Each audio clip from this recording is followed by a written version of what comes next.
More than anything, Blade Runner is a story about the end of empire, capitalism taken to its grim logical conclusion. That is the case for both the 1982 classic directed by Ridley Scott and the long-awaited sequel, Blade Runner 2049, out October 6, starring Harrison Ford and Ryan Gosling.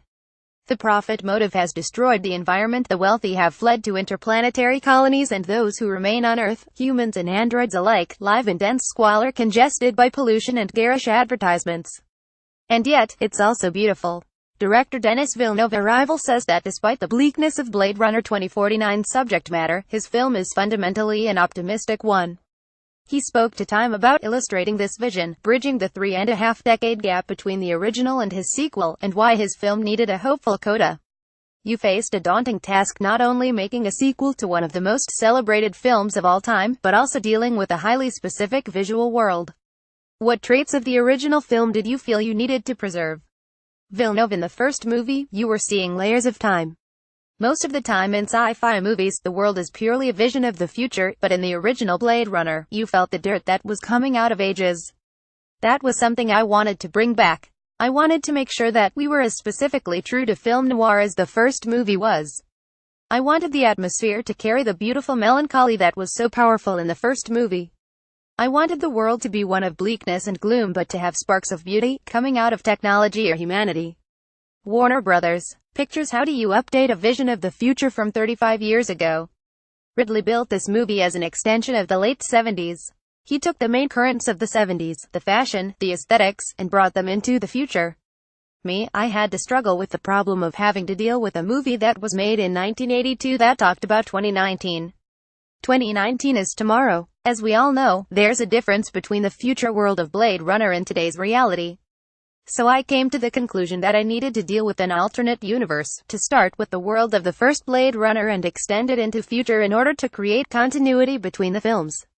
I went back to all the cultural references of the first movie and imagined how they would evolve in the future. And then I went back to the Philip K. Dick novel and explored the geopolitics of the book. In the book, the USSR was still present. I thought that it would be interesting to think, what if the USSR was still alive? What if it was as strong a cultural and economic force as the US, but with different political laws? You see McDonald's in Moscow. What if you saw Russian products in the streets of Los Angeles? I thought that would create an interesting distorted reality that would tell my audience right from the start that they're in a different world with different laws from a geopolitical point of view. One major continuity is the pervasiveness of advertising in this world. Yeah, I didn't want to come back to the fantastic image of the blimp in the original Blade Runner that I felt belonged to the first movie. I decided I would use different technology, like drones that can project 3D images into the smog, because the smog is so thick. In this universe, the ocean has risen, most of Eastern Asia has been flooded, and there are many refugees who have come to Los Angeles from everywhere in the world. The ads themselves express the blend of cultures. In this world, there ain't no more countries, only a few megapolises, Los Angeles, maybe New York, maybe London, maybe Ouagadougou, that survived because they were built around spaceports. You see refugees coming from everywhere, huddling around those spaceports. The idea is to leave Earth. The police is there to keep the population under control while they're still on Earth. The environment is another major theme. I wanted to show humanity's relationship with nature, how human beings are disconnected more and more from nature, how we are trying to control nature. There is a lack of humility. We are trying to control nature when that nature is stronger than us, by far. At the end of the day, I don't know anyone who will outlast nature. Warner Brothers. Pictures. I couldn't help but appreciate the costume design in the movies. What inspired the wardrobe of the film, particularly in your costumes for women? Winter was the strongest influence here. The clothes were designed to withstand a very harsh, cold environment that shifts from rain to snow to icy rain very quickly.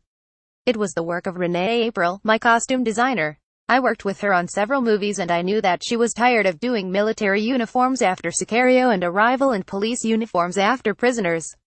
I knew at once that she'd have a playground in which to express herself. She sees costume design as all about characters. She did a lot of research and was inspired by what she saw as the psyche of each character. She wanted to express it through their clothes. I sought a winter-like quality for this world. Those are elements that feel very close to home, to Montreal. Winter has an impact on people's behavior. You don't walk the same way, you don't talk the same way, you don't think the same way in winter. You had a strategic advantage over Ridley Scott in that the cinematic technology available to you has vastly improved since 1982. How did you decide where to draw the line between using current special effects technology to emphasize your vision and embracing practical effects? It's important to underline the fact that Ridley Scott and Douglas Trumbull's special effects in the original movie are a work of genius. It's so complex what they did. I didn't have to struggle with the same technological challenges as they did. That has to be put into perspective. We had a lot of technological challenges during this movie, but we also had the power of computers. I wanted this power, the technicality of the movie, to be in the background, not in the foreground. In the foreground I wanted humanity. I wanted the actor in the center of my focus. I wanted to give them everything as much as possible to inspire them. So we built all the sets first, constructed all the vehicles, did all the rain and the snow and the fog with practical effects. All the streets, all the exteriors, we constructed everything. There's a scene where you see a spinner aka a flying car inside a penthouse. That was real. It's a nice blend of a very old passionate approach and high-end technology. I feel that CGI is very strong when it's helping reality, helping real shots. But to start just from CGI is a challenge and not something I wanted to do.